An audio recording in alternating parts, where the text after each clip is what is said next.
नमस्कार मंडळी, विदर्भ स्पेशल पाककला आणि संस्कृती या चॅनलमध्ये आपलं सर्वांचं मनापासून खूप खूप स्वागत आहे. तर आज आपण घेऊन आलेलो आहे एक नाही दोन महत्त्वाच्या रेसिपी आणि त्यातील फरक तसेच त्यांची ओळखसुद्धा. बऱ्याच जणांच्या मते चिया सीड आणि सब्जा एकच आहे असं म्हणतात, परंतु नाही. दिसायला खूप वेगळं आहे आणि यामध्ये फरकही खूप आहे. तर आपण बघत आहात की पहिल्या वाटीमध्ये जे बी आहे ते आहे चिया सीड आणि जे काळा आपल्याला बी दिसत आहे ते आहे सब्जा बी. दिसायला खूप फरक आहे. एक बी काळा आहे, जसं आपलं कांद्याचं बी असते त्याप्रमाणे हे सब्जा बी आहे आणि चिया सीड जे आहे ते हाताला आपल्याला बुडबुडीत लागते, स्मूथ लागते. तर बघा, हे सब्जा बी आहे.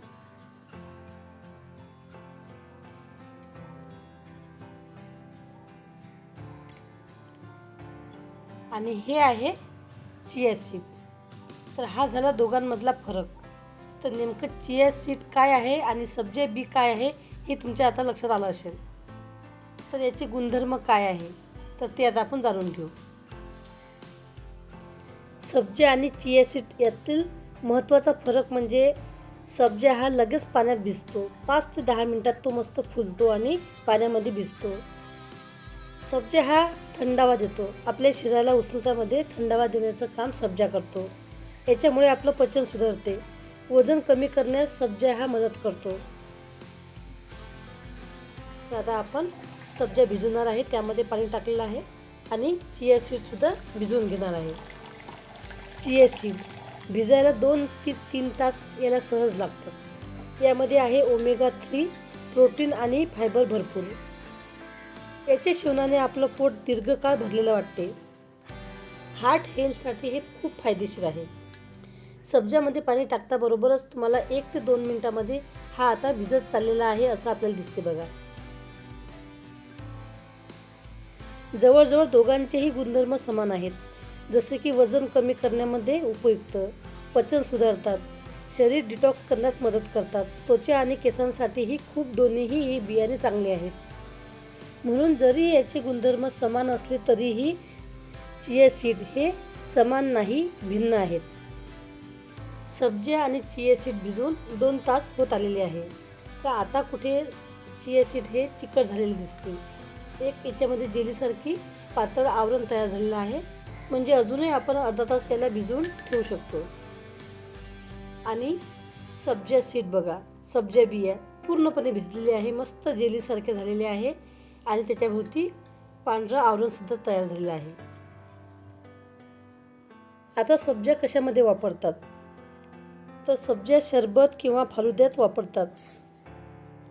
तसेच चिया सीड हे पुडिंग, स्मूदी किंवा ओटमीलमध्येही वापरतात. थोडक्यात सांगायचं झालंच तर उन्हाळ्यामध्ये पित्त कमी करण्यासाठी सब्जा आणि पोषक तत्वांच्या कमतरतेसाठी चिया बियाणे फायदेशीर ठरतात. उन्हाळ्यामध्ये आपण रोज सब्जा बियांचा वापर करू शकतो, ते खाऊ शकतो. तर दररोज 1 चमचा बियाणे घेऊन ते पाण्यामध्ये भिजवायचे आणि शरबत, लिंबू सरबत यामध्ये आपण ते घेऊन किंवा सकाळी अंशापोटी पाण्यामध्ये घेऊनही त्याचा वापर करू शकतो. तर बघा, मस्त आता सब्जा बी फुललेला आहे, मस्त भिजलेला आहे. तर या भिजलेल्या सब्जा बियाचा आपण शरबत तयार करणार आहोत. सर्वप्रथम पाणी घेणार आहोत. पाणी, चवीपुरतं मीठ, तर मी काळं मीठ घेतलेलं आहे. तसेच चवीनुसार साखर, पिठी साखर घेतलेली आहे. तुम्ही यामध्ये खडी साखरेचाही वापर करू शकता. अर्धा चमचा लिंबू रस आणि 1 चमचा भिजलेला सब्जा.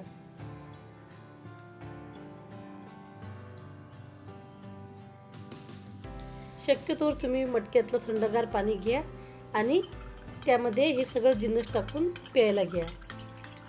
नाहीतर तुम्ही बर्फही यामध्ये टाकू शकता, परंतु हे आपलं नॅचरल ड्रिंक तयार झालेलं आहे. मस्त मटक्यातलं थंडगार पाण्याचं शरबत तयार झालेलं आहे. दुसरी पद्धत म्हणजे चवीनुसार मीठ, साखर, लिंबू रस आणि रूअफजा. नाहीतर तुम्ही यामध्ये गुलाब शरबतसुद्धा टाकू शकता. व्यवस्थित मिक्स करायचं आणि मस्त थंडगार शरबत प्यायला घ्यायचं. याचे गुणधर्म खूप भन्नाट आहेत, कारण पूर्ण नॅचरल आहे आणि आपल्या शरीरासाठी ते खूप आरोग्यदायी आहे. तर उन्हाळ्यामध्ये तुम्ही अशा प्रकारचे ड्रिंक अवश्य घ्या. कारण सब्जाचा मुख्य फायदा म्हणजे पोटाला थंडावा मिळण्यासाठी याचा उपयोग होतो. त्यामुळे उन्हाळ्याच्या दिवसामध्ये आवर्जून सब्जा खावाच. यामुळे पित्ताचाही त्रास कमी होईल. डिटॉक्सिफिकेशनसाठीही याचा उपयोग होतो. त्यामुळे त्वचा आणि केसांसाठीही खूप फायदेशीर आहे. पोटाचे आरोग्य सुधारण्यासाठी सब्जा हा अतिशय फायदेशीर आहे. तिसरी गोष्ट म्हणजे यामध्ये आपण गोंदकतिराही मिक्स करू शकतो. तर 2 चमचे गोंदकतिरा भिजवलेला मस्त यामध्ये टाकायचा आणि अशा प्रकारचं सरबतही करून आपण प्यायला घेऊ शकतो. तर अतिशय स्वादिष्ट, चविष्ट आणि मस्त थंडगार, शीतल असं हे पेय तयार होते. तर मी आपल्याला 2 ते 3 प्रकारचं सब्जा बियाचं सरबत कसं तयार करायचं ते दाखवलेलं आहे. आता आपण चिया सीड्सचं सरबत बनवू. तर चिया सीडला स्वतःची अशी चव नाही. त्यामुळे ते कुठल्याही पदार्थात किंवा कुठल्याही पेयमध्ये जर टाकलं तर त्याला चव त्या पदार्थाची लागते, म्हणजे स्वतःची चव नाही. तर आता आपण यामध्ये पिठी साखर टाकत आहोत. थोडंसं चवीला मीठ टाकणार आहोत. अर्धा चमचा लिंबूचा रस टाकणार आहोत आणि चिया सीड टाकणार आहोत. जर आपण हे सरबत जेवणाच्या आधी घेतलं तर त्यातील फायबरमुळे पोट आपलं भरल्याचा फील येतो आणि कमी खाल्ले जाते. त्यामुळे वजन कमी करायलाही मदत होते. तसेच चिया सीडमुळे एनर्जी, स्टॅमिना वाढण्यास मदत होते. चिया सीडमध्ये प्रोटीन, ओमेगा 3 आणि चांगले फॅट्सही बऱ्याच प्रमाणात असतात. म्हणून हेही सरबत आपण अंशापोटी घ्यायला पाहिजे किंवा दिवसातून 2 वेळा जर आपल्याला वजन कमी करायचं असेल तर आपण हे घेऊ शकतो.